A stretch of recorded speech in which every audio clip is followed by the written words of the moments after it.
Hey, my name's Dan, and today I'm going to show you how to break down your track for a production music library. Now, there's so many places to submit this stuff today. There's so many libraries, there's so many catalogs and labels for production music. But before you start submitting your tracks anywhere, you need to understand how to break the tracks down and what the production music labels require for your submissions. So let's get right into it. I'm going to show you how to do alternative mixes, broadcast edits, and also how to properly break down your stems for these production music libraries. Here's a quick snippet of the track we're going to be checking out and breaking down today.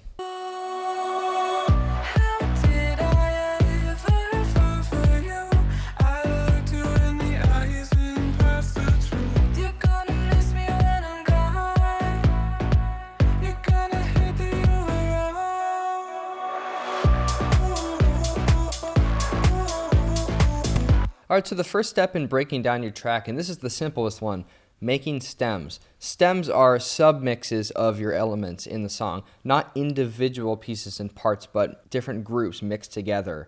So in this track I have right here, there's pads, leads, bass, drums, and vox, but you can have a bunch of other ones. It depends on your track, but I would say try to keep it under 9 or 10 if possible. So the first thing I always think about is the file length. Now this is going to correlate to the exact length of your master track that you have, and try to keep that at the exact same length as the stems. It's very important. Here I have just a little lead-in of silence. I do this a lot in tracks just so when you hit play it's not immediately coming in. That's a very common thing to do when you're bouncing out a track anyway. And then at the end here I have a little bit of, I have the end and then I have a fade out. Sounds like this. Just helps tame the ending of the track. And this is a little Ableton specific thing here. I have a MIDI file that's giving me the exact length of the song, so I know when I want to go render it, I can just hit that and that's my selection, so I can go render out my stems. This is an Ableton specific thing though. There's much better ways to do it in other software such as Pro Tools, for instance. Here's a couple quick tips for the stems. With melodic elements and harmonic elements, I try to keep them separate. So keys and pads, I put them in their own groups. And then lead melodies, I put that in their own groups. So that when an editor might be going through picking out pieces for the track, they could have all of the leads in one section and then all of the harmonies in another. And then when these get bounced out, I have a little folder just for all the bounces of this song. So here in the stems folder, you can see all my stems are right there. All right, next section, broadcast edits. It's really helpful to be able to give these different edits to your production music library so that an editor might be able to pull a short version, a minute version, 30-second version. It's nice to have those different options ready to go like that. As you can see, I have duplicated my session file into this separate file where I have the different edits, as you can see right there. Some important things to remember with these broadcast edits is that you have to kind of tailor them for the length that they are. So the number one thing I try to do is have a sense of development. Even though it's a short section, you should still try to fit in as many sections of the song as you can, such as a build-up to a chorus as opposed to the chorus just duplicated twice.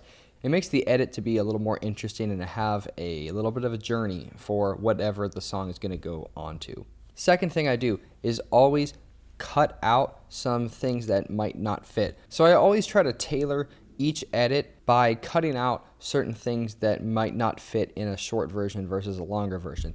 In this 60-second version, it takes me through the whole verse up to the chorus, so I kept all of the vocals in here. Got your cold stares at me, you're speaking off the cuff. I feel like I don't know you, but I know this much. But with the 30-second version, there's not enough room for me to show the entire verse, so I cut the vocals out just for that section.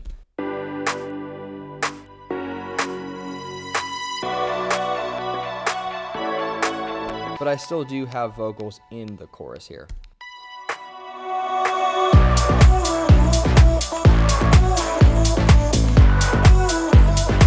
The next thing I find really important is have a little bit of a tail at the end. So if the song is used in a commercial or something, there's something where the editor can match the song to a hit and then it can fade out before the section of the commercial or the scene in the TV show, whatever the thing is used for, can fade out easily.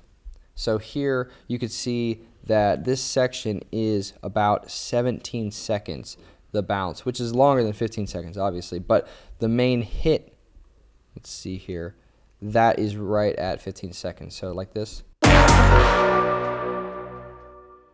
So right at 15 seconds, it's hitting that crash, but then it has a little more time to fade out. And then just like I said before, have a little bit of silence right here. This is about 0.2 of a second before it goes into the main section.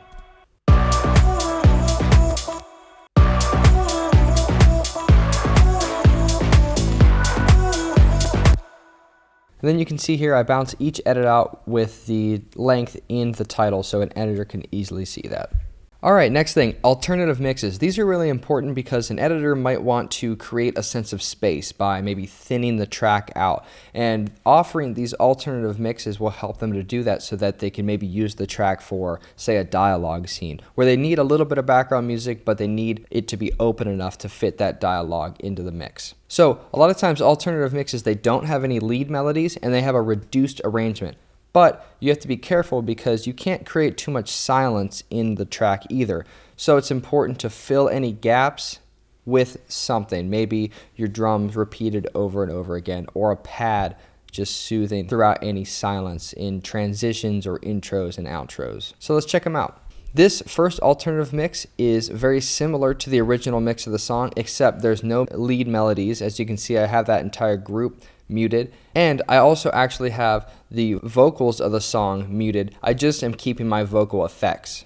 And because we set up the stems earlier and then we do these alternative mixes later, it's a lot easier now because we just have these groups where we can go through and just mute these certain elements or groups of elements to create different mixes. So here's our alternative mix number 2. The first one was an instrumental. A lot of times the second mix I do is an ambient mix where there's no drums, no vocals, no leads, and it's just all the soothing elements that are throughout. So pads, or if there's a guitar, any of the calm sections of the song, I try to repeat those over and over again and make an ambient mix.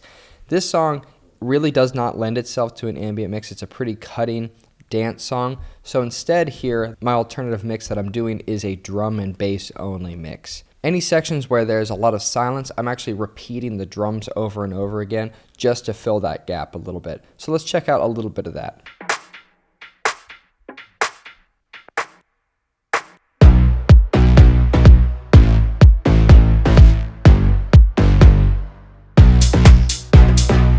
So it's good to have these different alternative mixes to create options for the editor to be able to tailor your track to their work, whether it's a commercial or a scene in a TV show, a movie, or a YouTube video, something like that. So that's how to break down a track for a production music library. Thank you so much for checking out these tips with me, and if you want to know more, comment below if you want me to do another video on a certain topic. Alright, thanks so much and have a good one.